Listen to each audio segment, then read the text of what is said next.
பிதாவாகிய தேவனுக்கு கிறிஸ்து இயேசு மூலமாய் கனமும் மகிமையும் உண்டாவதாக. சரி, இன்றைய நாளில் நமக்கு இருக்கிற தேவ செய்தியானது குழந்தைகளுக்கானது.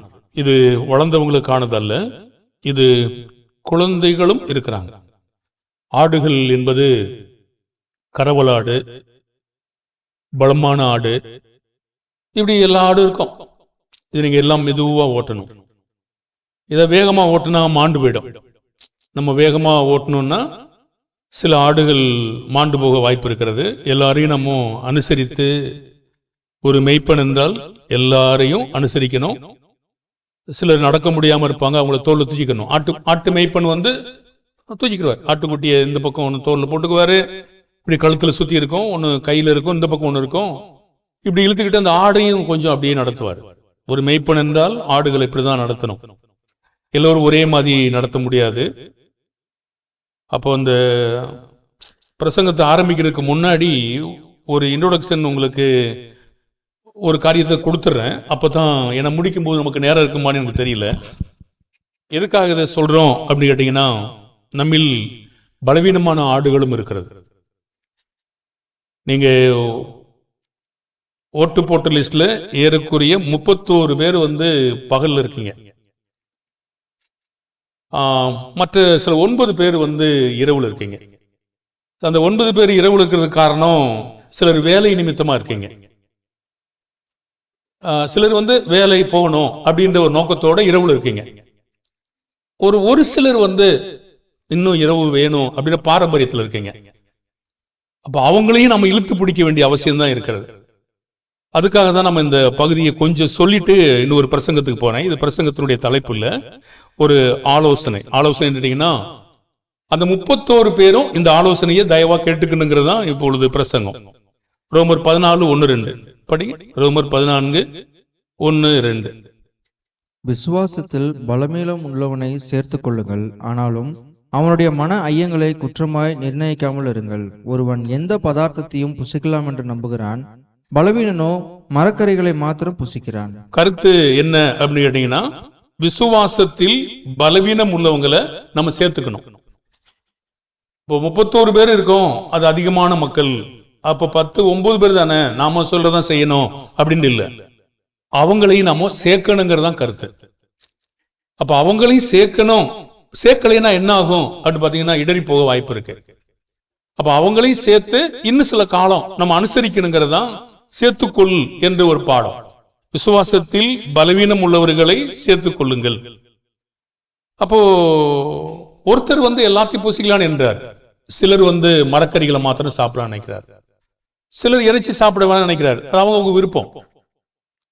ஆனா சாப்பிடாதவனை குறித்து சாப்பிடுறவன் அற்பமா எண்ணக்கூடாது, யாரும் அற்பமா எண்ணக்கூடாது. எனக்கு வசனம் வாசிக்க தெரியும், வாசிக்க தெரியவங்களை பார்த்து அற்பமா எண்ணக்கூடாது. அவனையும் நம்ம தாங்கி நடத்தணும். இங்க சில வசனம் வாசிக்கிறவங்க பயிற்சி கொடுக்கிறோம். இந்த வசனத்தை நம்ம முன்னாடியே வீட்டுக்கு கொடுத்துருவோம். பிரசங்கம் வர்றதுக்கு முன்னாடியே வீட்டுல கொடுத்துருவோம். அவங்களையும் நம்ம பழக்க வைக்க வேண்டிய அவசியம் இருக்கிறதுக்காக தான் அப்படி கொடுத்துட்டு வேலை செய்யறோம். ஏன்னா அவங்களையும் நம்ம தாங்கி நடத்தணுங்கிறது தான் ஒரு காரியம். இல்லைன்னா என்ன ஆகும் கேட்டீங்கன்னா, சரி தாங்களேனா என்ன, அந்த ஆடுகள் மாண்டு போயிடும், மாண்டு போகும், அல்லது இடறி போகும், அல்லது காணாம கூட போயிடும். அப்போ விசுவாசத்தில் பலவீனமானவனை நம்ம ஆதாயப்படுத்துவது எப்படி கேட்டீங்கன்னா, செம்மறி ஆடுகளை ஒரே விதமா ஒரு மெய்ப்பன் நடத்தக்கூடாது. ஏசாயா 40:11 வாசிங்க. ஏசாயா 40:11. மெய்ப்பனை போல தமது மந்தையை மெய்ப்பார், ஆட்டுக்குட்டிகளை தமது புயத்தினால் சேர்த்து தமது மடியிலே சுமந்து கரவலாடுகளை மெதுவாய் நடத்துவார். அப்ப இது போன்ற சில கரவலாடுகளும் நம்ம இடத்துல இருக்கிறது. அவங்களை நாம் மதிக்க வேண்டும் என்று சொல்கிறார்.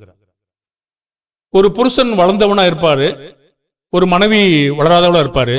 அவளை எப்பவுமே பார்த்து அறிவு இருக்கா உனக்கு அப்படி கேட்டு இருக்கக்கூடாது. அறிவு இல்லைன்னு தெரியுதுல, அறிவை கற்றுக் கொடுத்து அவர்களை நாம நடத்தணும். புத்தி இல்ல அப்படின்னு அவங்களை அற்பமா யோசிக்க கூடாது. இவளுக்கு ஒண்ணும் தெரியாதுன்னு சொல்லி சில கணவர்மார்கள் அவங்களோட கேட்கவே மாட்டாங்க. பாருங்க, ஒரு ஆலோசனை கூட கேட்க மாட்டாங்க. சில கணவர் கேட்காதது காரணம் அவங்க குழப்பி விட்டுருவாங்கன்னு கேட்க மாட்டாங்க. நீங்க சில மனைவி மாட்ட நீங்க கேட்டீங்கன்னா அப்படியே புதுசா உன்னை குழப்புவாங்க பார்த்துங்க. அப்படியே நீ உன் ஆலோசனை எல்லாம் அப்படியே கீழே தள்ளி மொத்தமா கீழே அமுக்கிட்டு என் ஆலோசனை தான் நிக்கணும் அப்படின்னு சொல்லி கொண்டு போவாங்க. அது ஒரு மோசமானது, அப்படி வேண்டாம். அப்போ நம்ம என்ன கேட்கணும்னா, இவளையும் என்னுடைய மனைவி, இவளையும் நான் மதிக்க வேண்டும் என்று சொல்லி நம்ம கேட்கணும். அது மாதிரி ஆடுகள் சிலவற்றை இருக்கலாம், இந்த ஆடுகளை நம்ம மெதுவா நடத்தணும். ஏன்னா அவங்களை நம்ம இன்னும் தாங்கணும் அப்படின்னு நமக்கு தெரியுது. நீங்க அந்த நாட்களில் ஒரு ஓட்டு எடுக்கும் போது எத்தனை பேர் வந்தீங்கன்னா, மொத்தமா 10 பேர் 11 பேர் தான் வந்தீங்க. மொத்தம் அத்தனை பேரும் இரவு தான் நின்றீங்க. ஆனா இன்றைக்கு நீங்க அதிகமான மக்கள் வந்துட்டீங்க. இன்னும் கொஞ்சம் காலம் காத்திருந்தா எல்லாரும் நீங்க கரெக்டா வந்துருவீங்க. இப்ப நான் அந்த சர்வே எடுத்த வகையில பாக்குற பொழுது ஒரு 3 பேர் தான் இருக்காங்க, பலவீனமா இருக்காங்க. மற்ற எல்லாரும் சரியா வந்துட்டாங்க. இது நைட்டில் என்னன்னு பரவாயில்ல, எப்ப வேணாலும் நம்ம வைக்கலாம் அப்படிங்கிற எண்ணத்துக்கு வந்துட்டாங்க. சிலர் வேலைக்காக தான் இரவுல வச்சிருக்காங்க, அதையும் கண்டுபிடிச்சேன் நான் அப்படி. ஏன்னா நம்ம அவங்களையும் இன்னும் கொஞ்சம் தாங்கணும் அப்படிங்கிறது நம்முடைய முதல் ஒரு ஆலோசனை. நம்ம பிரசங்கத்துக்கு போகலங்க. ஆதியாகமம் 33ஆம் அதிகாரம் 13 வசனம் படிங்க. அதற்கு அவன், பிள்ளைகள் இளம் பிள்ளைகள் என்றும் கறவையான ஆடு மாடுகள் என்னிடத்தில் இருக்கிறது என்றும் என் ஆண்டவனுக்கு தெரியும். அவைகளை ஒரு நாளாவது துரிதமாய் ஓட்டினால் மந்தையெல்லாம் மாண்டு போகும். அப்ப நம்ம அதிகமான மக்களுக்கு அறிவு இருக்கு என்பதற்காக, நான் புரிந்து கொண்டோம் என்பதற்காக துரிதமா ஓட்டினா அந்த ஆடுகளும் மாண்டு போக வாய்ப்பு இருக்கு. விட்டுட்டீங்கன்னா அருகில் உள்ள சபையில கூட உட்கார்றதுக்கு வாய்ப்பு இருக்குங்க. இல்ல நமக்கு நைட்ல ஒண்ணு இல்ல, பக்கத்து விட்டு சபையில உட்கார்ந்துக்கலாம், ஏதோ ஒண்ணு. குழந்தைகளா இருக்கிறவங்க ஏதோ ஒண்ணு யோசிப்பாங்க. அப்போ இந்த குழந்தைகளை நம்ம வளர்க்கணும்னா, நம்ம முற்காலங்களில் பார்த்தோம், இப்ப இல்லைங்க. முற்காலங்களில் நம்ம விபிஎஸ் வைக்கல. உங்களுக்கு விபிஎஸ் வேணுமா? அதாவது கோடை காலம் வரும்போது வேணுமா? நிறைய வகுப்பு வேணுமா? சிலர் கேட்கறீங்க. வகுப்புகள் அட்டன் பண்ணாதான் வகுப்புல நீங்க இருக்க முடியும். உண்மை வேணும்னு கேட்டதுக்கா பத்தாதுங்க, வகுப்பில் நீங்கள் அட்டன் பண்ணணும், அப்பதான் முடியும். அப்ப நிறைய சத்தியங்களை நீங்க என்ன செய்யணும், கேட்கணும். வகுப்பு வேணுங்கிறவங்க சாயந்தரம் காலையில வந்துருவாங்கல்ல, வரல இல்ல. வகுப்பு வேணும் அப்படின்னு கேட்கிறவங்க சாயந்தரம் வந்துருவாங்க, காலையில வந்துருவாங்க. எல்லா நேரங்களும் எவ்வளவு தூரமா இருந்தாலும் என்ன செய்வாங்க, எல்லா நேரங்களையும் வருவாங்க. அப்ப வகுப்பு வேணும்னு கேட்கறது பாரம்பரியம் இல்ல, கற்றுக்கொள்வதற்காக. அப்போ இங்க ஏசா யாக்கோபு இருக்காங்க. அப்போ ஏசா யாக்கோபும் இங்கே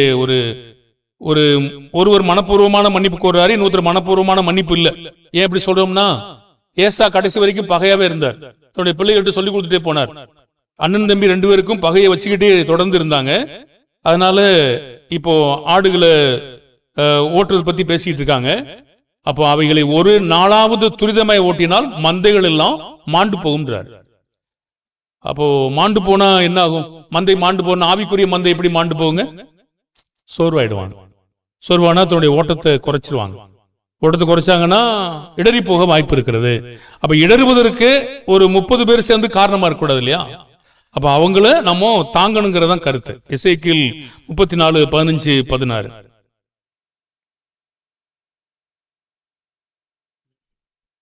எசேக்கியேல் 34:15-16. என் ஆடுகளை நான் மேய்த்து அவைகளை நான் மடக்குவேன் என்று கர்த்தராகிய ஆண்டவர் சொல்லுகிறார். நான் காணாம போனதை தேடி துரத்தண்டதை திரும்ப கொண்டு வந்து எலும்பு முறிந்ததை காயங்கட்டி நசல் கொண்டதை திடம்படுத்துவேன். நியாயத்துக்கு தக்கதாய் அவைகளை மேய்த்து புஷ்டியும் பலமும் உள்ளவைகளை அளிப்பேன். சரி, அப்போ ஆடுகளை அவர் சொல்றாரு, காணாமற் போனவைகளை தேடி துரத்துண்டதை திரும்ப கொண்டு வந்து எலும்பு முறிந்ததை காயங்கட்டி நசல் கொண்டதை திடப்படுத்தணும். இப்படி சில ஆடுகள் இருக்குமா? நான் இருந்தேன், நீங்களும் இருந்தீங்க. இப்ப ஊழியக்காரன் ஆயிட்டதுக்காக நான் ஒரே நாள்ல வளர்ந்துடல. ஊழியம் செய்யும் போதும் அநியாயங்கள் செய்து கொண்டு இருந்தோம் என்று எனக்கு தெரியும். நாம் வளர்ந்து வரும்போது எல்லாவற்றையும் புரிந்து கொண்டிருக்கிறோம் என்று நம்ம மாற்றிக்கொள்கிறோம். அப்போ நமக்கு உணர்ந்து கொள்ளுதல் வருகிறது. அப்படியானால் என்ன சொல்றாருன்னா, காணாமற் போனதை தேடி துரத்துண்டதை திரும்ப கொண்டு வந்து எலும்பு முறிந்ததை காயங்கட்டி நசல் கொண்டதை திடப்படுத்துவேன். இப்ப நியாயத்துக்கு தக்கதாக ஆடுகள் என்ன செய்யாருங்க, மேய்ப்பன் மேய்க்கணும். அப்போ பலவீனமா இருக்கிற ஆடுகளிடத்துல மேய்ப்பன் எப்படிப்பட்ட வேலை செய்யாருங்க? எசேக்கியேல் 34:21-23. நீங்கள் பலவீனமாய் இருக்கிறவைகளையெல்லாம் புறம்பாக்கி சிதற பண்ணும்படி அவைகளை பக்கத்திலும் முன்னந்தோடையினாலும் தள்ளி உங்கள் கொம்புகளை கொண்டு முட்டுகிறபடியினாலே நான் என் ஆடுகளை இனி சூறையாகாதபடிக்கு இரட்சித்து ஆடுகளுக்கும் நியாயம் தீர்ப்பேன். அவர்களை மேய்க்கும்படி என் தாசனாகிய தாவீது என்னும் ஒரே மேய்ப்பனை நான் அவர்கள் மேல் விசாரிப்பாயிருக்க ஏற்படுத்துவேன். இவர் அவர்களை மேய்த்து இவரே அவர்களுக்கு மேய்ப்பனாய் இருப்பார்.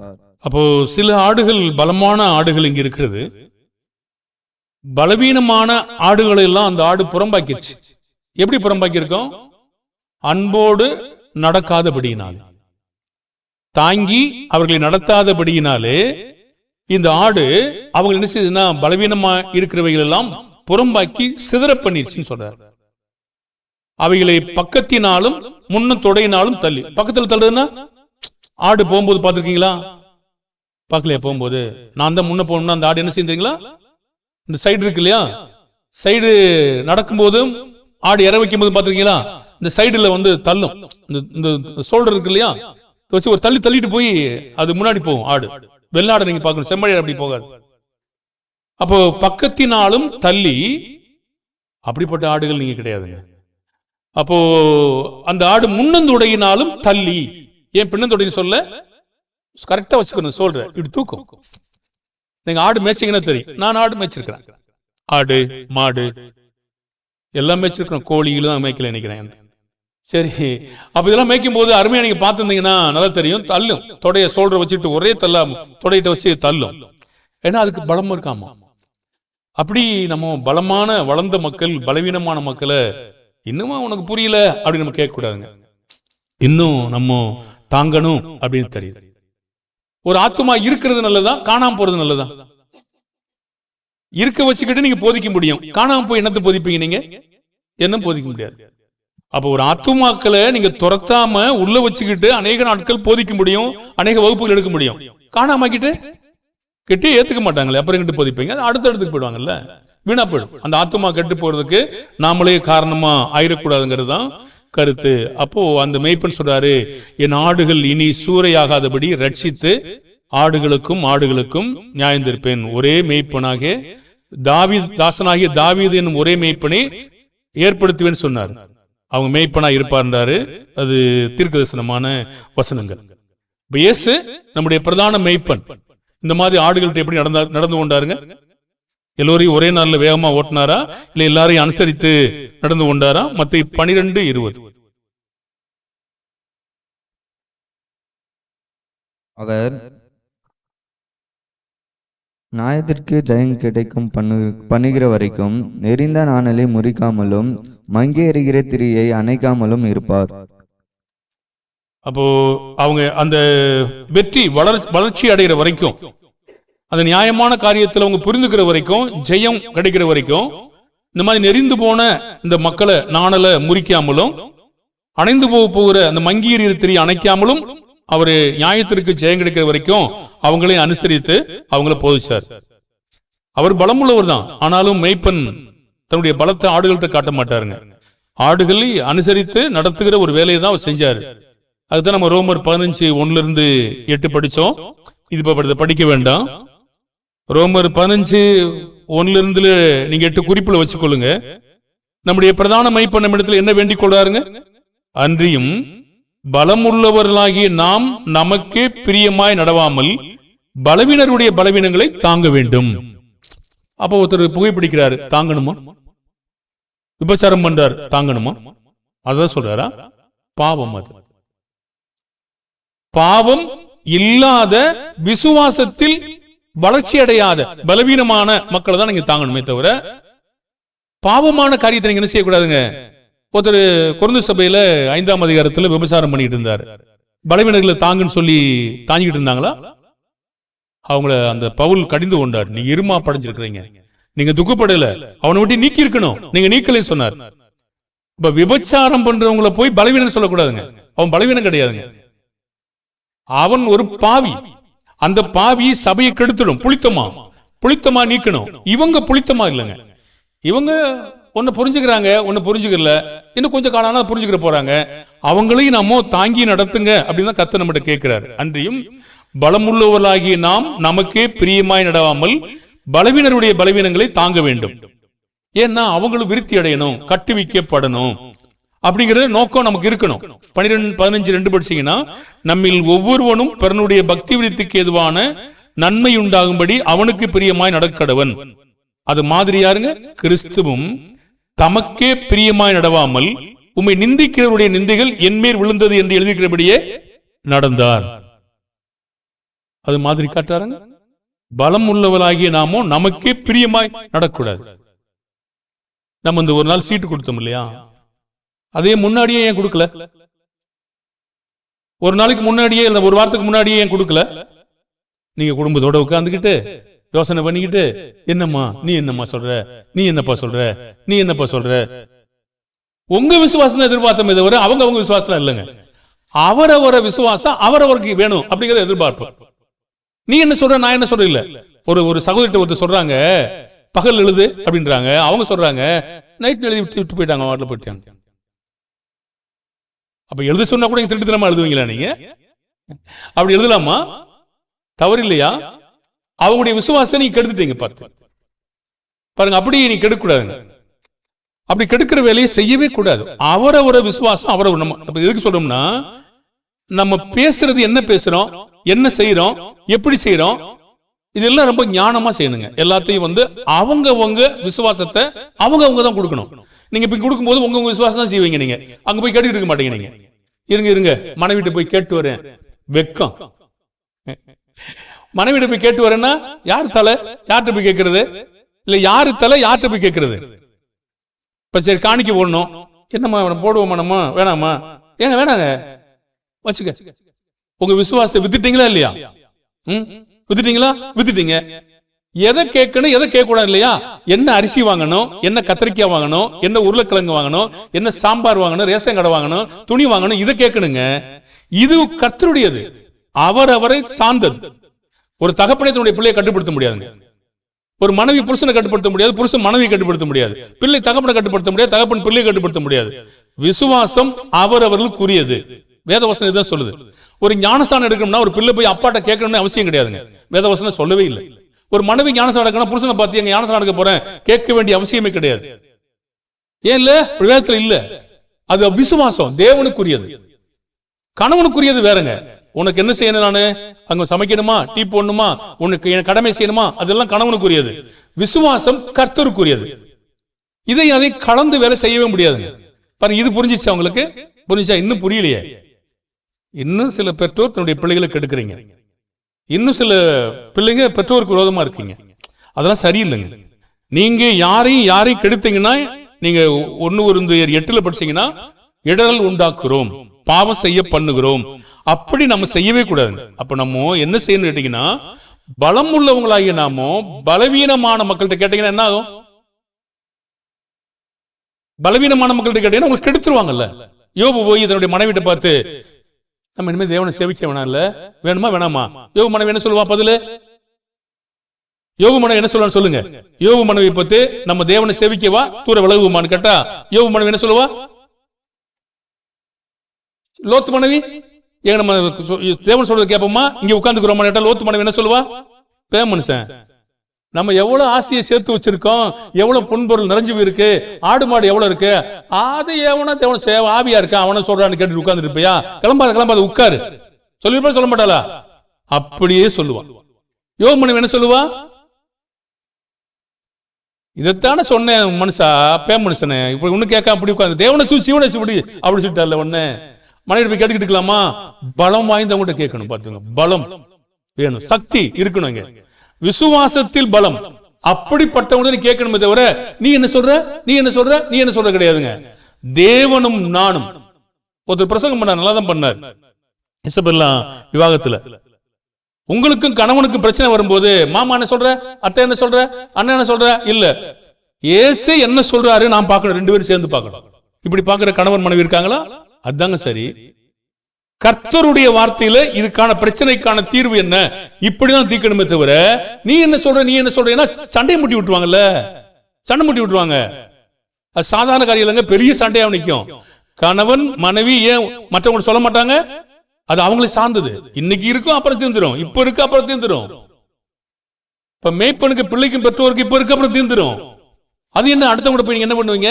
என்ன பண்ண முடியாதுங்க. ஆனா தேவனுக்கு அடுத்த காரியங்கள் வரும்போது தேவனும் நாமுமாக இருக்கணுமே தவிர இடையில யாரும் என்ன செய்யக்கூடாது. இடையில யாரும் வந்தா கெடுத்துருவாங்க. நீங்க வர்றதுக்கு போறதுக்கு நான் கேட்டுக்கலாங்க. கர்த்தருடைய விசுவாசம் என்று வரும்போது நீங்க யாருக்கும் யாரையும் விற்க கூடாது. ஆகாப் எடுத்துட்டாருங்க. ஆகாப் நாபேத்தினுடைய திராட்சை தோட்டத்தை எடுத்துக்கிட்டார். அவருக்கு அந்த யோசனை அவர் யோசனையா? அவர் யோசனையாங்க. நாபேத்தினுடைய திராட்சை தோட்டத்தை எடுத்துக்கொண்டது அவர் யோசனையா? கேட்டார். மனைவி என்ன சொன்னா? நீ யாரு?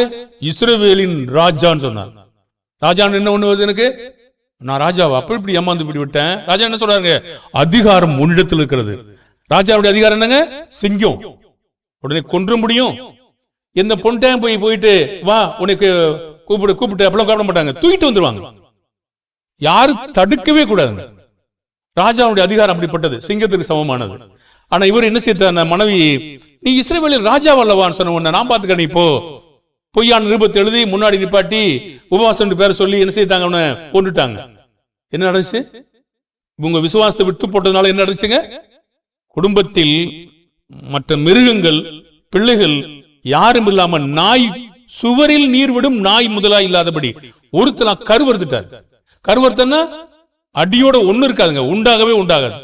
மொத்தத்தையும் தேவன் கோபம் ஆயிடுச்சு பாருங்க. அப்ப நம்ம விசுவாசத்தை வித்து போட்டா என்ன ஆகுங்க?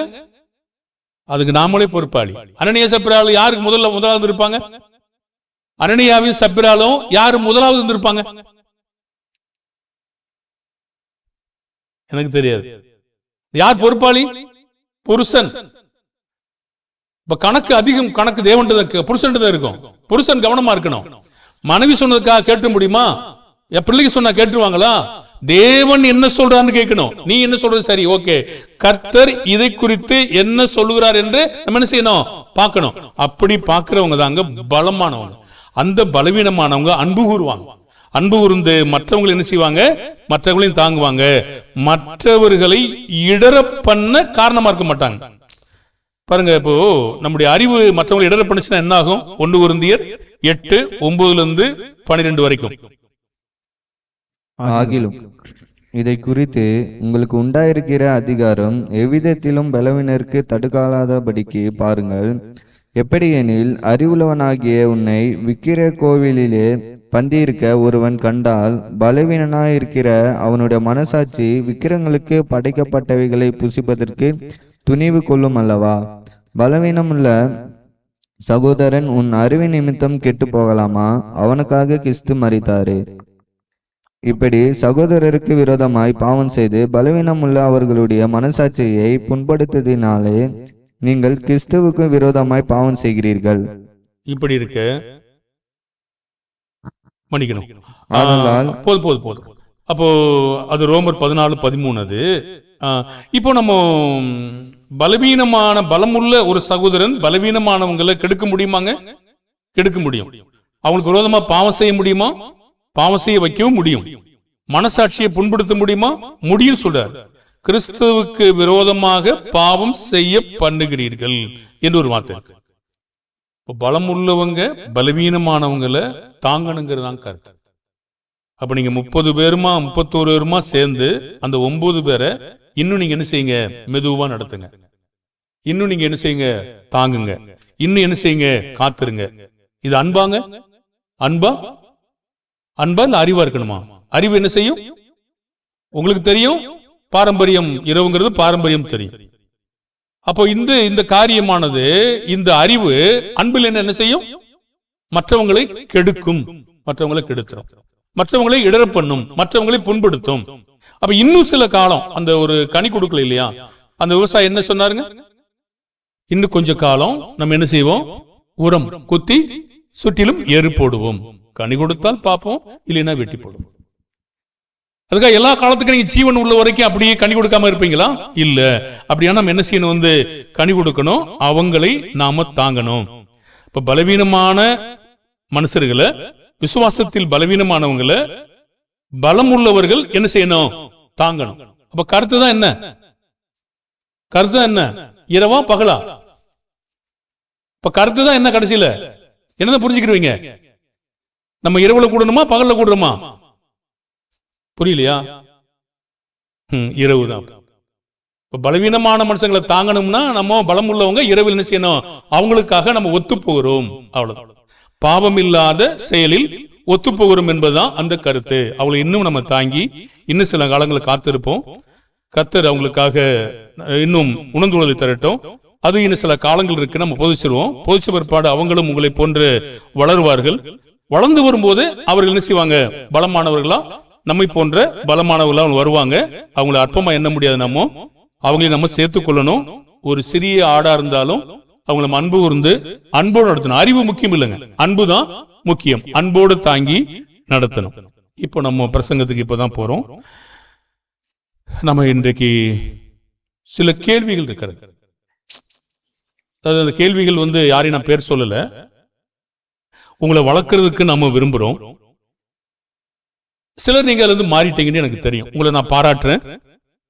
நீங்க 31 பேரு இந்த மாதிரி இரவு அப்படிங்கிறதுக்காக நீங்க புரிந்து கொண்டுதான் சொல்லியிருப்பீங்க நான் நம்புறேன். பெரும்பாலும் புரிந்து கொண்டுதான் சொல்லியிருப்பீங்களா, இல்ல இரவுல வர முடியாது பணியா இருக்கு அதுக்கு சொல்லியிருப்பீங்களா எனக்கு தெரியாது. நீங்க புரிந்து கொண்டிருப்பீங்கன்னா நல்லது, நான் உங்களை பாராட்டுறேன். கர்த்தர் உங்களை பாராட்டுவார், நிச்சயமா பாராட்டுவார். இல்ல நம்ம வயசாயிடுச்சு பனி காலமா இருக்கு ஒன்னும் முடியல அப்படின்னா அது புரிந்து கொள்ளல் கிடையாது. இரவுங்கிறது ஒரு பாரம்பரியமா நம்ம செய்யற வேலையா இருக்குது, அப்படி அல்ல. இன்னும் ஒரு பாடத்தை நம்ம பொதுக்கிறோம். ஒரு வருஷம் ஒரு நாள் எப்போ துவங்குது? நைட்டு 12 மணிக்கா அல்லது காலை சூரிய உதயத்தில் இருந்தா? உலகம் இதை குறித்து என்ன சொல்லுகிறது? வேதாகமம் என்ன சொல்லுகிறது? விஞ்ஞானம் என்ன சொல்லுகிறது? வேதம் என்ன சொல்லுகிறது? சூரியன் என்ன சொல்லுது? உலகம் என்ன சொல்லுது? விஞ்ஞானம் அங்கே நிற்கிறது, அங்கே இருக்கு. எது சுத்துது? பூமி. அது உங்களுக்கு தெரியும், அவ்வளவுதான் தெரியும். பூமி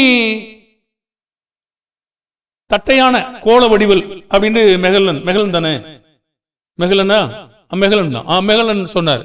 அப்புறம் கொஞ்சம் காலங்கள்ல ஆராய்ச்சி பண்ணி பார்த்து அது உருண்டையா இருக்கு, உருண்டையா இருக்குன்னு எப்பவே சொல்லிட்டாரு தேவன். இவர் என்ன எப்ப சொல்றது? விஞ்ஞானம் என்பது, அறிவியல் என்பது, அத சயின்ஸ் மாறிக்கொண்டே வரும். ஆனா வேதாகமம் மாற்று கருத்து கிடையாது. இதை நான் முன்னாடியே உங்களுக்கு போதிச்சிட்டேன், ஆனாலும் இன்னும் வருங்காலத்துல அதை உங்களுக்கு நான் போதிப்போம். ஆனால் நீங்கள் எனக்கு ஓய்வு தேவன் கொடுக்கிறதே இல்லை. உங்களுக்கு ஒரு பிரச்சனை வரும்போது, அல்லது காலை நீங்கள் 6 மணிக்கோ அல்லது 5 மணிக்கோ கூடுறீங்க, அப்ப நான் மறுபடியும் எந்திரிக்க வேண்டி இருக்கிறது. திரும்ப முடிச்ச பிற்பாடு 6 முடிஞ்ச பிற்பாடு அப்புறம் ஒரு வகுப்பு வைக்க வேண்டி இருக்கிறது. அப்ப தேவன் என்னை சும்மா விடுறாரா? இல்ல. இதெல்லாம் ஏன் நடக்காதுன்னா, நீங்க எல்லா வகுப்புகளுக்கும் வர முடிஞ்சுன்னா வந்துட்டீங்கன்னா அது பெரும்பாலும் நடக்காதுங்க. ஆனா எல்லா வகுப்புக்கும் உங்களால வர முடியல. சாயந்தரம் ஞாயிற்றுக்கிழமை நீங்க வீட்டுல இருந்து இருக்கீங்க, ஆனா வர மாட்டேங்கிறீங்க.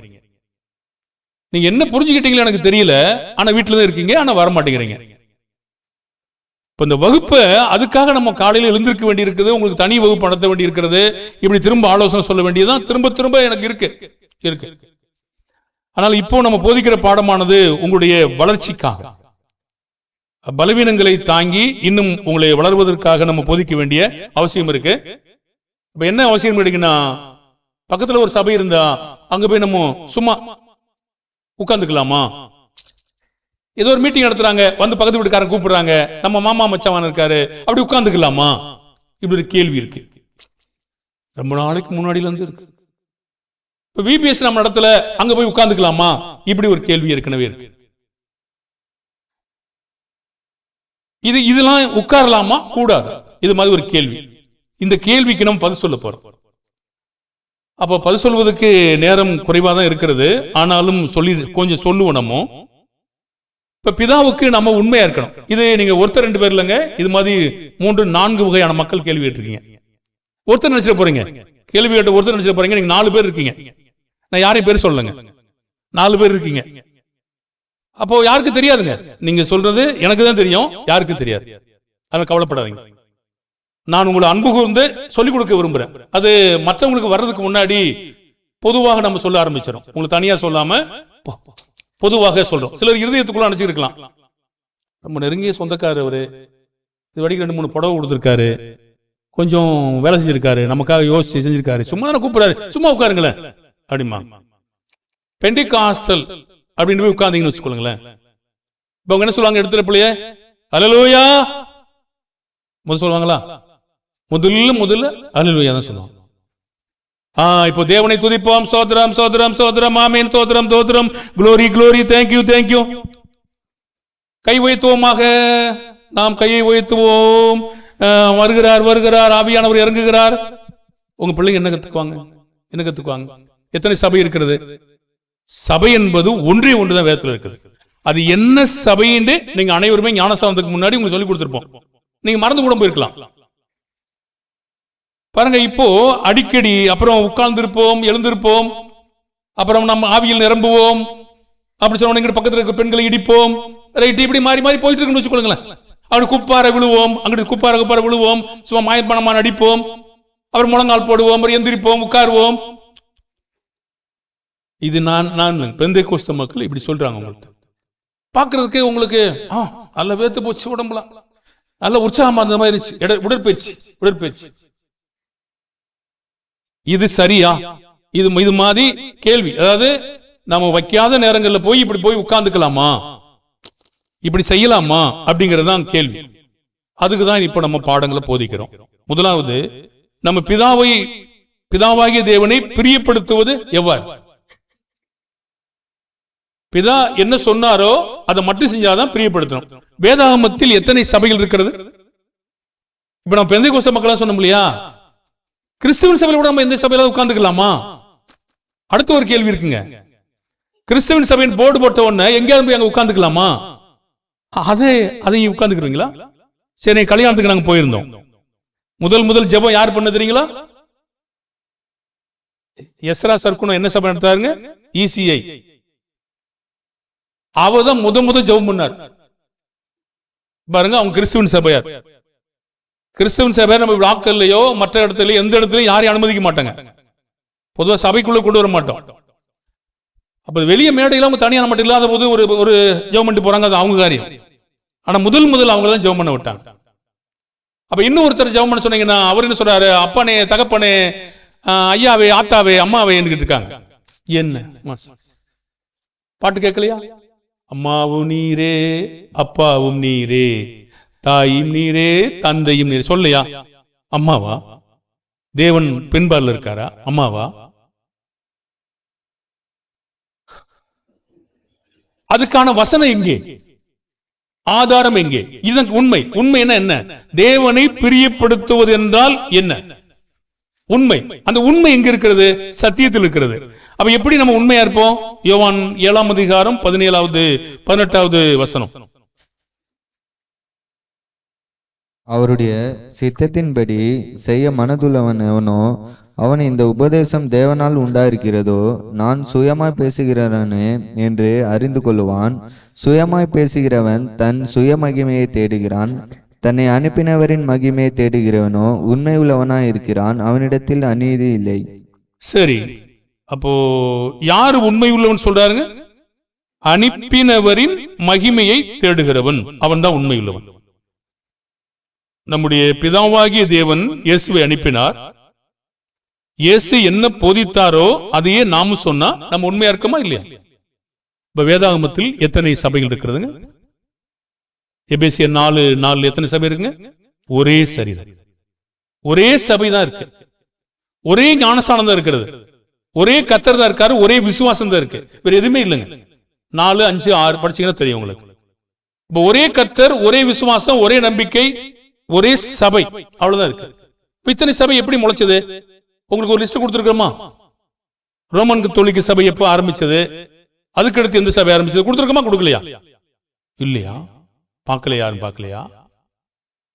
நீங்க இந்த ஜமீன் பலவரம் குரூப் இருக்கிற வாட்ஸ்அப் நீங்க கொஞ்சம் அப்பப்போ பார்த்துக்கணும். ஏதாவது அனுப்பிவிடுவோம், நீங்க பார்த்துங்க. எழுதாது உங்க விருப்பங்க. எழுதி கொடுத்தா நான் திருத்தி கொடுப்போம், சில திருத்த முடிய நேரம் இல்லைன்னா விட்டுருவோம். நம்ம நீங்க அதை கொஞ்சம் பார்த்துக்கணும், அப்பப்போ பார்த்துக்கணும், அவுட் ஆகக்கூடாதுங்க. ஏன்னா அதுல இருந்து உங்களுக்கு பிரசங்கத்தை அனுப்புவோம், சில காரியங்களை அனுப்புவோம். அப்போ இது மனிதனால் தோற்றுவிக்கப்பட்ட சபைக்கு இடங்களும் காலங்களும் இருக்கும். ஆனா தேவன் கட்டின சபைக்கு வேற எங்க இருக்குங்க?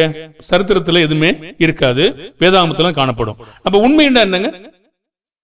தேவன் என்ன சொன்னாரோ அதன்படி செய்றவங்க தான் உண்மை. இப்ப மற்ற சபையாரெல்லாம் அதான் பார்க்க போறோம். மற்ற சபையாரெல்லாம் இருக்காங்களா இல்லையா, இப்படி கொஞ்சம் நம்ம பார்க்கணுங்க. அப்ப இந்த மாதிரி நம்ம பார்க்கும்போது தான் நமக்கு தெரியும். அப்போ நம்ம இன்னைக்கு மனிதர்கள் பார்த்தீங்கன்னா, பெண்டேகோஸ்தல் மக்கள்ல பார்த்தீங்கன்னா, கர்த்தர் என்னோடு பேசினார். இந்த சபைக்கு நீங்க ஏன் பேர் வச்சீங்கன்னு கேட்டீங்கன்னா, இந்த கர்மேல் பர்வதம் வைக்க சொன்னாரு, அதனால நான் வச்சேன். தீர்க்கதரிசனமா சொன்னாரு. இந்த சீயோன் பர்வதம் வைக்க சொன்னாரு, நான் வச்சிருக்கேன் அப்படின்னு அவங்கவுங்க ஒரு சாக்கு போக்கு சொல்லுவாங்க. பார்த்துங்க, தேவன் இப்படி பேசுவாரா? இந்த மாதிரி ஏய்க்கிற மக்களை குறித்து, மனிதர்களை ஏமாற்றுகிற பிரிவினை சபையாருக்கு எதிராக தேவனுடைய எச்சரிப்பு என்னங்க? கலாத்தியர் 1:6-8 வரைக்கும், 8-9. கலாத்தியர் 1:6-9 வரைக்கும். உங்களை கிறிஸ்துவின் கிருபையினாலே அழைத்தவரை நீங்கள் இவ்வளவு சீக்கிரமாய் விட்டு வேறொரு சுவிசேஷத்திற்கு திரும்புகிறதை பற்றி நான் ஆச்சரியப்படுகிறேன். வேறொரு சுவிசேஷம் இல்லையே. சிலர் உங்களை கலகப்படுத்தி கிறிஸ்துவனுடைய சுவிசேஷத்தை புரட்ட மனதாய் இருக்கிறார்கள் அல்லாமல் வேறல்ல. நாங்கள் உங்களுக்கு பிரசங்கித்த சுவிசேஷத்தை அல்லாமல் நாங்களாவது வானத்திலிருந்து வருகிற ஒரு தூதனாவது வேறொரு சுவிசேஷத்தை உங்களுக்கு பிரசங்கித்தால் அவன் சபிக்கப்பட்டவனாய் இருக்க கடவன். முன் சொன்னது போல மறுபடியும் சொல்லுகிறேன், நீங்கள் ஏற்றுக்கொண்ட சுவிசேஷத்தை அல்லாமல் வேறொரு சுவிசேஷத்தை ஒருவன் உங்களுக்கு பிரசங்கித்தால் அவன் சபிக்கப்பட்டவனாய் இருக்க கடவன். சரி, அப்போ இயேசுவும் தூதர் மூலமாய் கொடுக்கப்பட்ட சத்தியங்களும் இயேசு கிறிஸ்து மூலமாய் ஆவியானவர் வழியாக அப்போஸ்தலருக்கு கொடுக்கப்பட்ட சத்தியத்தை தவிர இன்றைக்கு கர்த்தர் பேசினார் என்று யாராவது சொன்னால், பெந்தேகோஸ்தேக்காரங்க சொல்றாங்களா சொல்லையா? அவங்க சொல்றதாமே, கர்த்தர் இன்னைக்கு என்னோடு இந்த வார்த்தைகளை பேசினார் சொல்லுவாங்க. ஆமென், ஹல்லேலூயா. இதுக்கு என்னது என்ன பழக்கம்? அவங்க சொன்னா தான் வரும். பாருங்க, இந்த மாதிரி ஒரு முறைமைகள் எங்க இருக்கு வேதத்துல? இயேசு பிரசங்கம் பண்ணும்போது அடிக்கடி இந்த மாதிரி அல்லேலூயா அப்படி சொல்லிட்டு எங்க பிரசங்கம் பண்ணிருக்காருங்க? அல்லேலூயா தப்பு கிடையாதுங்க. சொல்லியிருக்காரா? இல்ல. நான் ஏன் சொல்லணும்? எனக்கு அது பிடிக்குது, மக்களுக்கு பிடிக்குது, மக்களை பிரியப்படுத்துகிற மனுஷனாக இருக்கிறேன். இப்படி அவர்கள் கர்த்தர் சொல்லாத வார்த்தையை கர்த்தர் சொன்னார் என்று சொன்னால் அந்த மக்கள் ஒரு பொய்யான சபையா மெய்யான சபையாங்க? அந்த ஊழியக்காரன் யாருங்க? எப்படி கட்டுவான்? அவனுக்கு சத்தியம் தெரிஞ்சிருக்கா தெரியலையா? முழு சத்தியம் வெளிப்படுத்தப்பட்டிருக்கா இல்லையா? வெளிப்படுத்தப்பட்டாச்சு. வெளிப்படுத்தப்பட்ட பிற்பாடு கர்த்தர் என்னோடு பேசினார் என்று அவன் சொன்னால் அவன் யார்? சபிக்கப்பட்டவன். அப்ப சபிக்கப்பட்டவன் கூட இடத்துல போய் நீங்க உட்கார்ந்தீங்கன்னா நாம யாருங்க? அப்படி உட்காரலாம் நம்ம நினைக்கிறோம்னு வச்சுக்கொள்ளுங்களேன். இன்னும் யாரும் உட்காரல. அப்படி உட்கார்ந்தீங்கன்னா நாம யாருங்க? ஏன்னா அவங்க இன்னும் ஒன்னதான் சொல்லியிருக்க. இன்னும் சொல்றேன் பாருங்க, அவன் யாரை பிரியப்படுத்த விரும்புகிறான்? கலாத்தியர் 1:10.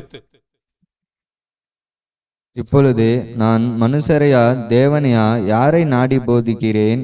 மனுஷரையா பிரியப்படுத்த பார்க்கிறேன். நான் இன்னும் மனுஷரை பிரியப்படுத்துகிறவனா இருந்தால் நான் கிறிஸ்துவின் ஊழியக்காரன் அல்லவே. சரி, அப்போ இது நான் யாரை பிரியப்படுத்த வேண்டும்? மனுஷரையா அல்லது தேவனையா? யாரை நாடி நான் போதிக்கணும்? யாரை நாடி பின்பற்றணும்? மனுஷனை பிரியப்படுத்துகிறவனா இருந்தால் கிறிஸ்துவை நான் சேவிக்கிறவனா? இப்ப யாரை சேவிப்பேன்? மனுஷனை தான் சேவிப்பேன். மனுஷனுக்காக வந்த உலகத்துல வாழ்றோமோ? கண்டிப்பா இல்லைங்க. அப்ப இன்னும் இந்த மக்கள் என்ன செய்றாங்கன்னா, பாரம்பரியம் அப்படி ஒரு காரியம் இருக்குது. பாரம்பரியம்னா, இப்ப நான் ரொம்ப காலமா உங்களுக்கு கிறிஸ்துமஸ் பத்தி போதிக்கல. கிறிஸ்துமஸ் இன்னும் நீங்க நம்புறீங்களா? ஸ்டார் கட்டிருக்கீங்களா? என்னுடைய பேர குழந்தை சொல்றாங்க, அது ரொம்ப அழகா இருக்குல்ல, பக்கத்துல கட்டிருக்காங்க, லைட் போட்டிருக்காங்கல்ல, அது ரொம்ப அழகா இருக்குல்ல. சரி, அசிங்கமா இருக்குடா. அழகா இருக்கு, நீங்க போய் சொல்றீங்க. அப்ப பிள்ளைங்க கேட்பாங்களா? அது என்னுடைய இருதயத்தை உருக்குதா? அது ஒண்ணு வாங்குதாத்தா அப்படின்னா உருக்குதா? என் பிள்ளைகளுக்கு ஒத்து போவனா? ஒத்து போகணுமா? ஒத்து போனேன்னா என்ன சொல்றேன் மக்களுக்கு? அப்ப என் வீட்டுல எரியும், நான் என்ன சொல்றேன் பிள்ளைகளுக்கு? என் வீட்லயும் தீபாவளி வெடி வெடிக்குது, பொங்கல் வெடி வெடிக்குது, பொங்கல் பொங்குது, கரும்பு திங்குது, அங்கேயும் திங்குது, இங்கேயும் திங்குது, இங்கேயும் வெடிக்குது, அங்கேயும் வெடிக்குது. என்ன வித்தியாசம்? அங்கேயும் பொறி திங்குது, இங்கேயும் பொறி திங்குது, இங்கேயும் ஆயுத பூஜை, அங்கேயும் ஆயுத பூஜை. என்ன வித்தியாசம்? பிள்ளைகளுக்கு நாம் சொல்லிக் கொடுக்கணும். அது அழகாதான் இருக்கு, அது தப்பான உபதேசம், புரியாது. அப்ப நம்ம என்ன செய்யணும்? கற்றுக் கொடுக்கணும். அப்ப இந்த மாதிரி இருக்கிற வேலை செய்யற மக்கள்கிட்ட பாரம்பரியம் தேவனுடைய கற்பனை கை கொள்ளுதா மீறுதான்? பாருங்க, மத்தேயு 15:3.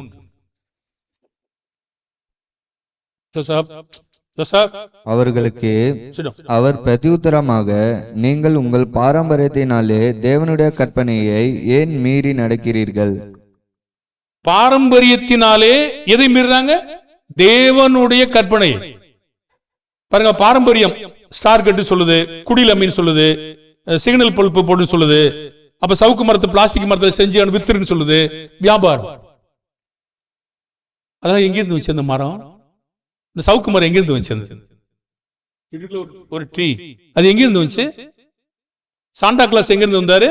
பூரா தாத்தா வேஷம் போட்டு சேஃப் ட்ரெஸ் போட்டுட்டு கம்யூனிஸ்டக்கார மாதிரி உட்கார்ந்துட்டு போட்டுட்டு இருக்காங்க பாருங்க. அது எங்கிருந்து வந்துச்சு? மனிதனுடைய பாரம்பரியம், வியாபாரம். பாரம்பரியம் தேவனுடைய கற்பனையை மீறுதா மீறலையா? மீறுகிறது. அந்த இடத்துல நீங்க உட்கார்ந்தலாம்னு நினைக்க முடியுமா? பாரம்பரியமாய் ஆசரிக்கிற ஒரு இடத்துல உட்கார்ந்தீங்கன்னா தேவனுடைய கற்பனையை மீறீங்களா மீறலையா? நீங்க சிலர் கேள்வி கேட்டிருக்கீங்க, உங்களுக்கான பதில் தாங்க அது. உங்களை குற்றமாக அல்ல, உங்களை போன்ற இன்னும் சிலர் இருக்கிறாங்க, அவங்களுக்கும் தேவையான பாடமாக இது இருக்கிறது. அப்போ இந்த காரியமானது என்னவென்றால், இந்த பாரம்பரியம் தேவனுடைய கற்பனையை மீறுகிறதா இல்லையா? மீறுகிறது. நீங்க சபிக்கப்பட்ட இடத்துல உட்கார்ந்தீங்கன்னா என்ன செய்வீங்க? அவன் கர்த்தர் பேசல, அவன் பேசுறான். அவன் யாரு? சபிக்கப்பட்டவன். அவனோட உட்கார்ந்த ஒரு முறையா 2 முறையா? கர்த்தர் ஒரு முறை சொல்றாரா 2 முறை சொல்றாரா? 2 முறை சொல்றாரு. அப்ப அந்த இடத்துல போய் உட்கார்ந்து, வாங்க பாஸ்டர் ஒரு ஜெபம் பண்ணிட்டு போங்க. பாருங்க, என்னுடைய பிள்ளைகளை ஸ்கூலுக்கு அழகி போட்டிருக்கேன். தோத்திரம் பாஸ்டர் அப்படின்னா யாருன்னு தெரியலையே. தோத்திரம் பாஸ்டர் யாருன்னு தெரியலையே. அப்புறம் அவன் ஜெபம் பண்றேன் பாஸ்டர் காணிச்சு கொடுப்பாருனாரு. அவர் எதுக்கு ஜெபம் பண்றாருங்க? ஆதாய தொழில். ஒரு ஜெபம் பண்ணா காசு. அப்ப ஆதாய தொழில், தேவ பக்தியை ஆதாய தொழிலாக என்று எண்ணுகிற மனுஷர்கள் தர்க்கம் மாறுபாடு பிறக்கும். அந்த ஆதாய தொழிலாக என்கிற மனுஷனுடைய கூட்டத்தில் போய் நாம் ஒரு கூட்டமா உட்கார்றது விருப்பமா? பாருங்க, பாரம்பரியம் முத அடைச்சிருது. அந்த ஞானம், இந்த மாதிரி உலகத்தின் ஞானம் என்ன சொல்லுது? நாங்க இதெல்லாம் ஆராதிக்கலங்க, இயேசு பிறந்தார் என்று நாங்க ஞாபகப்படுத்துறதுக்காக அந்த நட்சத்திரம் காட்சியில வீட்டு மாதிரி, அதுக்காக நாங்க அதை காட்டுறோம். சரி, நட்சத்திரம் வந்தது சரி. அப்புறம் குடில், இன்னும் குழந்தையாவே இயேசு இருக்காரா? நான் ஒரு கேள்வி கேட்கிறேங்க, தயவு செய்து கொஞ்சம் பொறுத்துங்க.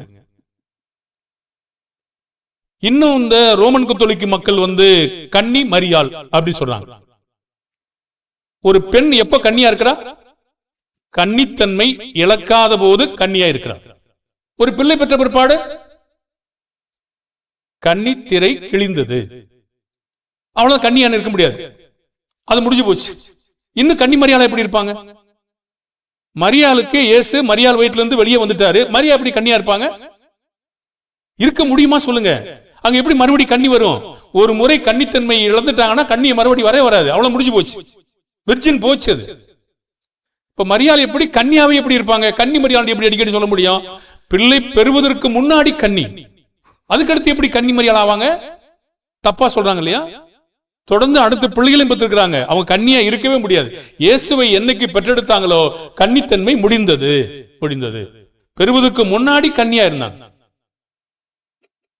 அப்போ இது பொய் சொல்றாங்க இல்லையா? அப்ப அவங்கள போய் நீங்க எப்படி ஆமாண்டு அவங்களோட சேர்ந்து உட்கார்ந்து, ஆமா இவங்க கேரள ரவுண்டு போறாங்க, கேரள ரவுண்டு போனா நானு நல்லா இருக்க, பாக்குறதுக்கு நல்லா இருக்கா? நல்லா இருக்கு, நம்ம சபையில மட்டும் ஒண்ணு இல்லையே. தோணுதுல உங்களுக்கு? தோணுதா? பாரம்பரியம், மனித ஞானம். மனித ஞானத்தை தேவன் என்ன செய்யறாருங்க? ஏன்னா இதெல்லாம் நான் ஞாபகப்படுத்திட்டு போறேன் மக்களுக்கு. என்ன செய்யறேன்?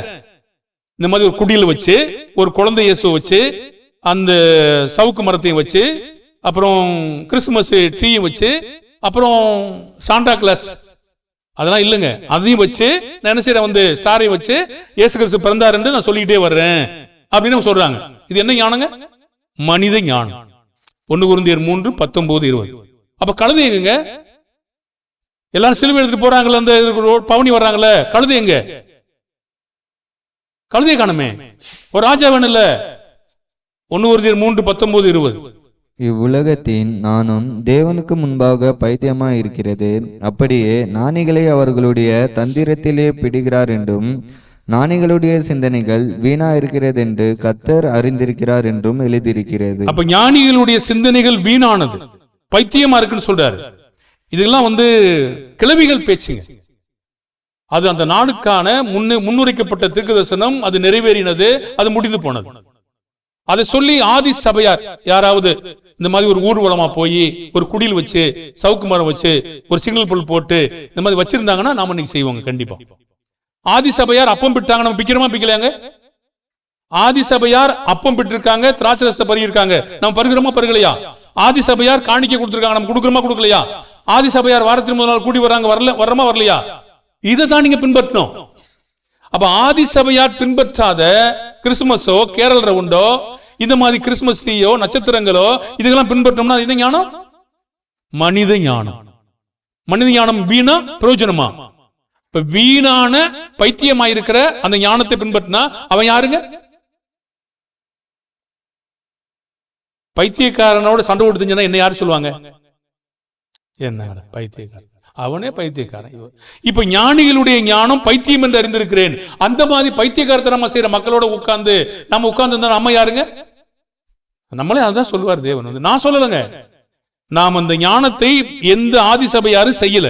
1 தீமோத்தேயு 4:7 சீர்கேடும் கிளவிகள் பேச்சுமாயிருக்கிற கட்டுக்கதைகளுக்கு விலகி இருக்கணும். சீர்கேடும் கிளவிகள் பேச்சுமாயிருக்கிற கட்டுக்கதைகளுக்கு விலகி தேவ பக்திக்கு ஏதுவாக முயற்சி பண்ணு.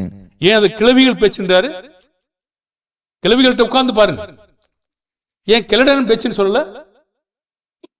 ஏன் கிழவன் பேச்சுன்னு ஏன் சொல்லல? அவங்க பேச மாட்டாங்க, இருக்கு கிளவிகள் தான் பேசிக்கிட்டு இருப்பாங்க. தேவன் நல்லதான் சொல்றாரு. அப்ப கிளவிகள் எதையாவது உட்கார்ந்துக்கிட்டு சும்மா பேசி கட்டுக்கதைகளை பேசி இந்த மாதிரி இருக்கிற மக்களை ஜனங்கள் என்ன செய்றாங்க? கெடுக்கிறாங்க. கெடுக்கிறது மாத்திரம் இல்லாங்க, நீங்க பெந்தேகோஸ்து சபைக்கு போய் பாருங்க, உட்கார்ந்து சாட்சி சொல்ல ஆரம்பிச்சிருவாங்க. சோத்திரம் சோத்திரம் சோத்திரம், கர்த்தர் எனக்கு கடந்த நாளில் அற்புதங்களை செய்தார், சோத்திரம், கட்டி இருந்தது இல்லாமல் போனது, சோத்திரம், அப்படி சத்தம் போய்கிட்டே இருக்கும். அடுத்து ஆமேன் ஆமேன் ஆமேன் போயிட்டு இருப்பாங்க. இதுதான் ஆராதனையாங்க? இயேசு மனுஷனுடைய சாட்சி எடுத்துக்கிட்டாரா? யோவான் 5:34.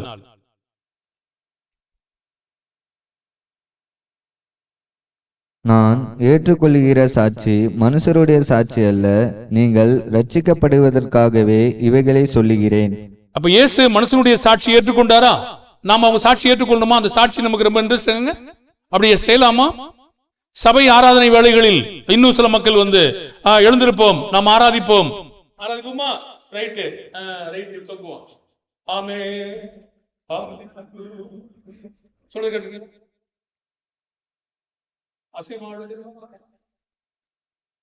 அழுகிற மாதிரி காட்டிடும். அந்த பிள்ளைங்க சொன்னாங்க அழுகுறாங்க சொல்லி, அம்மா சொன்ன அழுகுறாங்க. ஐயோ அவர் அழுது கண்ணீர் வடிக்கிறாரு தாத்தா, அப்பா அப்படின்னு மகன் சொன்னான். கிட்டவா அப்படி காட்டுறேன், அழுகுறது கூட அவர் பேச போட்டுட்டு இருக்காரு, நடிக்கிறார். சினிமா படம் எடுக்கலாம் அவர் வச்சுக்கிட்டு பாருங்க. சினிமாவில் நடிக்கலையா? சினிமாவுல கதை ஓடும் போது உங்களுக்கு கண்ணீர் வருதா வரலையா? எனக்கு தாங்க வருது. அவங்க அழுக வைக்கிறாங்களா இல்லையா? நம்மள நடித்து நம்மளை அழுக வைக்கிறாங்க பாருங்க. இந்த மாதிரி பிரசங்கியார்கள் நடித்து அழுக வைக்கிறதுக்கு சபையில் என்ன செய்றாங்க? கையை அசைப்போம், கையை தூக்குவோம், கையை உயர்த்துவோம், அப்புறம் இடுப்பை வாட்டுவோம், அங்க கேரள ரவுண்டு, அங்க இது அந்த ஒரு கொயரு, இது மாதிரி வச்சுக்கிட்டு என்ன செய்றாங்க? இது தேவனுக்கு பிரியமாங்க? 1 தீமோத்தேயு 4:8 சரீர முயற்சி தேவனுக்கு ரொம்ப விருப்பமா? சரீர முயற்சி அற்ப பிரயோஜனம் உள்ளது. தேவ பக்தியானது இந்த ஜீவனுக்கும் இதற்கு பின்வரும் ஜீவனுக்கும் வாக்குத்தத்தம் உள்ளதாகையால் எல்லாவற்றிலும் பிரயோஜனம் உள்ளது. சரீர முயற்சி அற்ப பிரயோஜனம். ஒன்னு தேவபக்தி. தேவபக்தி என்பது உயர்வான மேன்மையான கனம் உள்ளவரை பின்பற்றுவது.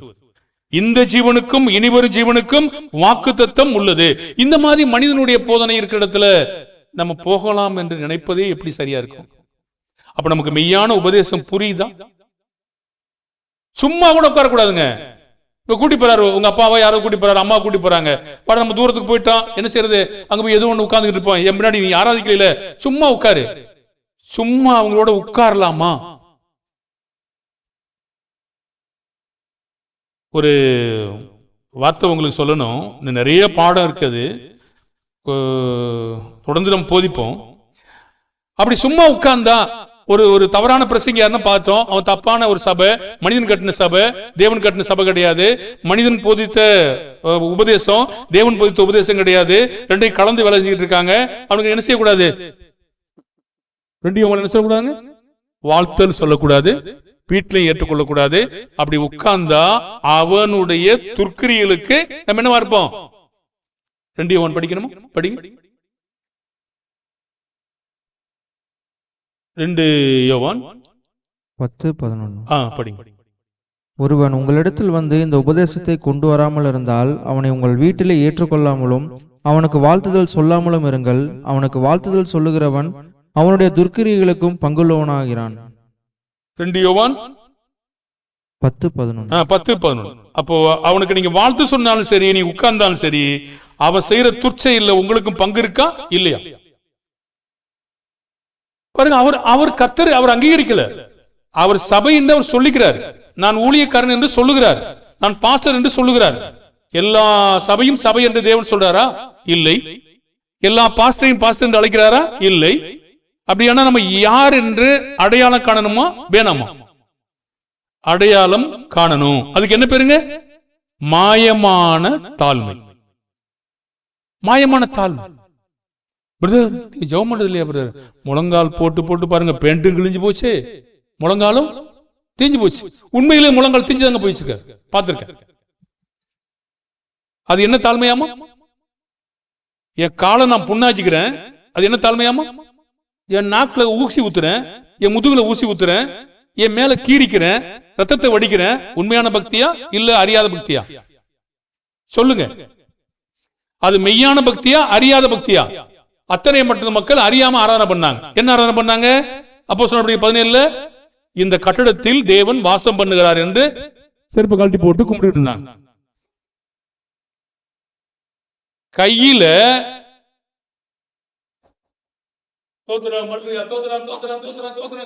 தேவன் ஏற்றுக்கொள்வார் நினைச்சாங்க. கட்டினா ஏற்றுக்கொள்வார் நினைச்சாங்க. இது முடிஞ்சா இருக்கா? இசை என்கிற பிரமாணம் இருந்ததா? ஏற்கனவே இருந்ததா? இருந்தது. கர்த்தர் கட்டளை கொடுத்தாரா? கொடுத்தார். இப்ப இருக்கா? நிறைவேறி போச்சா? தெரியலையா? நியாயப்பிரமாணம் நடைமுறையில் இருக்கா? நிறைவேறி போச்சா? நிறைவேறி போச்சு. இயேசு சிலுவையிலே மாம்சத்தில் நிறைவேற்றி முடித்தார். அப்ப இன்றைக்கு கையை தட்டினீங்கன்னா என்ன ஆகும்? இடுப்ப ஆட்டினா என்ன ஆகும்? அவங்களுக்கு தெரியும், அவங்க அப்பா கீழே உட்காந்து அவங்க அம்மா நல்லதான் ஆட்டுறாங்க, பயங்கரமா ஆட்டுறாங்க. தலையாட்டு, இருட்டாட்டு, காட்டு, காதாட்டுறது, இது மட்டும் ஆட்டுவாங்க. எல்லாத்தையும் ஆட்டா நல்லதான இருக்கு பாக்குறதுக்கு. இது தேவனுக்கு பிரியமா? தன் பிள்ளைகளை ஆட விட்டு பார்த்துட்டு இருக்கிறது தேவனுக்கு பிரியமாங்க? பாருங்க, கைகளினால் மனுஷர் கைகளால் அவர் பணிவிடை கொள்ளுகிறது இல்லை. 17ஆம் அதிகாரம் அப்போஸ்தலர் 5ஆம் வசனம் படிங்க.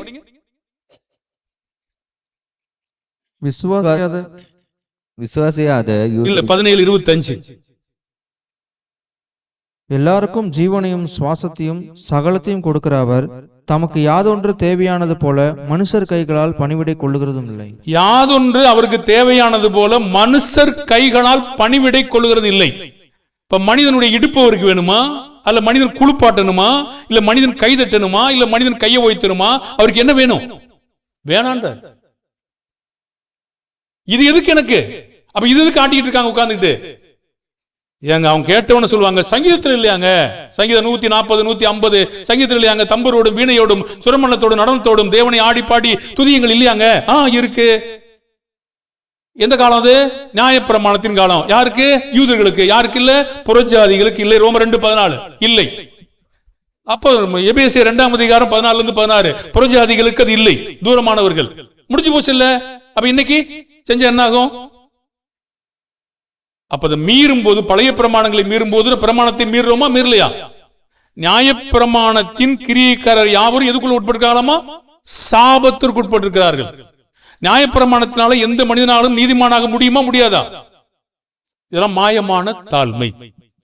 பாருங்க, அது என்ன செய்யும் நம்மள? கொலோசியர் 2:19 20 21. நீங்கள் கிறிஸ்துவுடனே கூட உலகத்தின் வழிபாடுகளுக்கு மறுத்தது உண்டானால் இன்னும் உலக வழக்கத்தின்படி பிழைக்கிறவர்கள் போல மனுஷருடைய கற்பனைகளின்படியும் போதனைகளின்படியும் நடந்து தொடாதே, ருசி பாராதே, தீண்டாதே என்கிற கட்டளைகளுக்கு உட்படுகிறது என்ன? இவையெல்லாம் அனுபவிக்கிறதுனால் அழிந்து போகுமே. சரி, அப்போ கொலோசியர் 2:19 என்ன சொல்லுதுங்க? மாயமான தாழ்மை. இப்ப முழங்காலாம் புண்ணா போச்சு, இடுப்புல குத்தியாச்சு, அழகு குத்தியாச்சு, வாய் கிழிச்சாச்சு, நாக்கையும் குத்தியாச்சு, முதுகையும் குத்தியாச்சு, தேர இழுத்தாச்சு, உதட்டுலையும் குத்தியாச்சு. அப்புறம் என்னது? இதுக்கு பேர் என்ன சொல்றாருங்க? உண்மையான பக்தியா முரட்டாட்டமா? மாயமான தாழ்மை. மக்கள் என்னை பார்க்கட்டும், நடிக்கிறேன் நான் பாருங்க. அப்போ அது எங்க என்ன செய்யும் பாருங்க. நீங்கள் பந்தய பொருளை இழந்து போகும்படி உங்களை வஞ்சியாதபடி பாருங்கள், ஏமாத்திடுவாங்கன்னு சொல்றாரு. பக்தி மாதிரி தெரியுதா உங்களுக்கு? சும்மா பக்தியில நீங்க நான் குத்துவோமாங்க? இதை போய் குத்துவோமா? குத்தலையா? வாயில குத்தலையா? நாக்குல குத்தலையா? குத்துங்க, குத்துவீங்க. அந்த சிற்பிராசன் ஒருத்தர் காட்டுவார் பாருங்க, இந்து மக்கள் செய்யற அத்தனை செய்து காட்டுவார். ஒரு சிலை செய்தவர் ஒருத்தர் இருக்கார், எல்லாத்தையும் காட்டுவார். அவன் செய்யறான், நான் செய்யறேன், நெருப்புக்குள்ளேயே நான் இறங்குறேன், இறங்கி காட்டுவாங்க பாருங்க. பாருங்க, இது என்ன சொல்றது? மாயமான தாழ்மை, மக்கள் அட்ராக்ஷன் பண்றதுக்கான ஒரு தாழ்மை.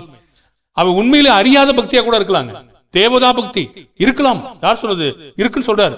அப்போஸ்தலர் நடவடிக்கைகள் படிச்சீங்கன்னா உங்களுக்கு தேவதா பக்தி, ஆனா அறியாத பலிபீடம் இருக்கு.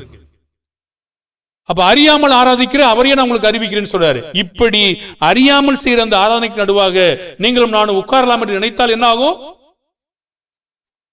அது என்ன சொல்லுது அவங்கள பார்த்து? அவங்க கர்த்தருடைய பிள்ளைகளே அல்ல, பிள்ளைகள் லிஸ்ட்லயே அவங்க இல்லையே. நாம சொல்லுங்க, அவரே சொல்றாரு. அப்போஸ்தலனாகிய பவுல் தேவனுக்கு உண்மையா இருந்தாரா? இருந்தார். குற்றம் இல்லாதவரா இருந்தாரா? இருந்தார். ஞானஸ்நானத்துக்கு முன்னாடி தேவனுடைய பிள்ளையா? எங்க காட்டுங்க, வசந்த காட்டுங்க, தேவனுடைய பிள்ளைன்னு சொல்லி. நீ எழுந்து உன் பாவங்கள் போக கழுவப்படு, எழுந்து ஞானஸ்நானம் படு. ஏன் தாமதிக்கிறேன்னு கேட்டார். எதுக்கு? அவருக்கு தான் ஒண்ணும் இல்ல, எதுக்கு ஞானஸ்நானம் பெறணும்? தேவனுடைய ராஜ்யத்தை காண முடியாது, தேவனுடைய ராஜ்யத்திலும் பிரவேசிக்க முடியாது, தேவனுடைய பிள்ளை என்ற அதிகாரத்தையும் பெற முடியாது. அப்படின்னா சரியானது பண்ணணுமா? இல்ல எந்த ஞானஸ்நானம் சொல்றாரு, போ மேல தட்டு தண்ணி இருக்கு, போய் டைவர்ஸ் வந்துட்டுமா? ஒருத்தர் கேட்டார், இங்க ஒரு வாலிபன் வந்தான், ஞானஸ்நானம் கொடுக்க கடல் பக்கத்துக்கு போயிருந்தோம். ஒரு கிணறோ குளமோ ஏதோ இருந்துச்சு நினைக்கிறேன். நான் டைவர்ஸ்டா, அதான் ஞானஸ்நானம். அவனுக்கு என்ன புரிச்சு? விளையாடுத்தனமா? ஒரு டைம் அடிச்சுட்டா, முங்கிட்டு வந்துல, ஞானஸ்நானம் முடிஞ்சு வச்சுல. அவனுக்கு ஏதாவது புரிஞ்சிருக்கா? ஞானஸ்நானம்னா என்னன்னு போதிச்சு என்ன பண்ணா, நான் உன்னை அடக்கம் பண்ணுவேன், நீ டைம் அடிச்சு குப்பாறையில போயிட்டு இருக்க, அது எப்படி ஞானஸ்நானம் ஆகும்? மந்திரி கொடுத்தாரு, அவர் எழுந்திருந்தாரு, போனாரு இருக்கு, நீ பாட்டு டைம் அடிச்சு வந்தா நான் பாட்டு என்ன இருக்கு? அப்படி கண்டத்தை முங்கிட்டு வந்துட்டுமா? அவன் கேட்கறது பாருங்க, கிண்டலா கேட்டுட்டு இருக்குது. ரொம்ப நகைச்சுவை கேட்பான். இது இப்படி பண்ணி நான் காட்டி போட்டுக்குவான், இல்ல செய்யணும் அப்படி காட்டிக்குவான். சபை நடத்தும் போது இருந்தான். அப்போ கேட்டா என்ன சொல்லுவான்னா, பட்டனை மூடிக்கிட்டு நம்ம செய்ய காட்டக்கூடாது, எங்க இருக்கு? அவனை உட்கார வச்சு போச்சா, ஐயோ வேணாம் வேணாம் சொல்லிட்டு போயிட்டான். ஒரு சாப்பாட சமைக்க மாட்டேன்ட்டான், சமைச்சு சாப்பிடுப்பான், ஹோட்டல் சாப்பிட உடம்பு கட்டு போட்டு சொன்னா, அவன் சொன்னா சமைக்க முடியும், எங்க வசனத்துல இருக்கு? சரி சரி சரி காட்டுன்னு சொல்லிட்டு எரேமியாவை காட்டு, மனித கழிவினால் கழிந்த வரட்டியை எடுத்து சமைத்து சாப்பிட சொன்னார். அது சமைக்க போறியா? என்னடா உனக்கு என்னடா வேணும்? அவரை தீர்க்கதரிசி அவர் சமைச்சு சாப்பிட சொல்லியிருக்காரு. சாப்பிடுவோம். அப்போ நீ சொன்னார், தேவன் சொன்னார், அது போல சாணி வரட்டியை கொடுக்குன்னு சொன்னார். ஒரு காரணத்துக்கு சொன்னார். சமைச்சு சாப்பிடுறதுக்கு அவசரம் கேட்டா, சமைக்கிற சாப்பிடணும்னா என்ன செய்யணும்? சமைச்சானாங்கண்ணா. நீ ஹோட்டல்ல சாப்பிட்டா கெட்டு போகணும், பணம் வேணும், பணம்னா அவன் பணம் என்கிட்ட கேட்டுட்டு இருப்பான் பாருங்க. அவன் அப்ப சமைக்கணும் இல்ல, அவன் அதுக்காக இல்ல, சமைச்சு சாப்பிட்டா நல்லது தானே. பாருங்க, இப்படி நீங்க குதர்க்கமா பேசிக்கிட்டு இருப்பீங்கன்னா வசனம் காட்டும் போது ஓடி போயிடுவாங்க பாருங்க. அந்த மாதிரி ஒரு மாயமான இந்த மாதிரி ஒரு காரியங்களை தாழ்மையில பந்தய பொருள் செய்வாங்க, இழந்து போவாங்க. முட்டிக்கால் தேஞ்சு போயிருக்கலாம், புண்ணா இருக்கலாம், ஆனால் பக்தியாது. இப்ப மனுஷனுடைய கட்டளைகள் எல்லாம் இதெல்லாம் என்னத்துக்கு உதவும் சொல்றாரு? கொலோசியர் 2:23 வாசி முடி போனோமோ. இப்படிப்பட்ட போதனைகள் சுய இஷ்டமான ஆராதனையையும் மாயமான தாழ்மையையும் சரீர ஒடுக்கத்தையும் பற்றி ஞானம் என்கிற பேர் கொண்டிருந்தாலும் இவைகள் மாம்சத்தை பேணுகிறதற்கே ஒழிய மற்றொன்றிற்கும் பிரயோஜனப்படாது. இந்த மாதிரி போதனைகள் எல்லாம் எந்திரிப்போம், உட்காருவோம், முழங்கால் போடுவோம், அடுத்து முட்டிக்கால் தேய்வோம், அடுத்து மேல குத்துவோம், அடுத்து வாயில சொல்லுவோம், தோத்திரம் சொல்லுவோம், இதெல்லாம் என்னத்துக்கு உதவுமா? சரீரத்தை பேணுகிறதுக்கே ஒழிய மற்றொன்றுக்கும் உதவாது. பக்தி வேணும், மேன்மையானவரை கனம் பண்ணுகிற பக்தி வேணும். இப்படி தேவனுடைய வார்த்தையை படிக்கும் போது எவ்வளவு உற்சாகமா இருக்கு, அது எப்படி உற்சாகம் இல்லாம போயிடும்? இப்ப தேவனுடைய வார்த்தையை படிக்க படிக்க தாவீது உற்சாகம் அடைந்து கொண்டே இருந்தார், அனல் கொண்டார், பற்றி எரிந்தது. நமக்கு எப்படி இல்லாம போயிடும்? அப்ப நீங்க உணர்ந்து கொள்ளுதலோட அதை கேட்கல, உணர்ந்து கொண்டதோடு நீங்க கேட்டீங்கன்னா உங்களுக்கு அனல் மூலம் கண்டிப்பா. அப்ப மீத உள்ள பகுதிகளை நாம் மற்றொரு நாளில் பார்ப்போம். கர்த்தர் நம்மை ஆசீர்வதிக்கட்டும். இன்னும் நம்ம அதை தொடர்ந்து பேசுவோம். இந்த மாதிரி காரியங்களை நீங்க சகித்துக் கொண்டதுக்காக நல்லது. நம்ம குழந்தைகளுக்காக பேசியிருக்கிறோம். மற்றவர்களும் இதை சகித்துக் கொள்ளுங்கள். மற்றவர்களுக்கு சொல்வதற்கு உதவி செய்யும். கர்த்தர் தாமே கர்த்தருடைய பந்தி சகோதரருக்கான நேரத்தை நான் எடுத்துக்கொண்டேன். நீங்கள் செய்து முடிக்கும் போது முடிங்க. கர்த்தர் நம்மை காத்துக் கொள்வாராக. நன்றி சகோதர சகோதரிகளே.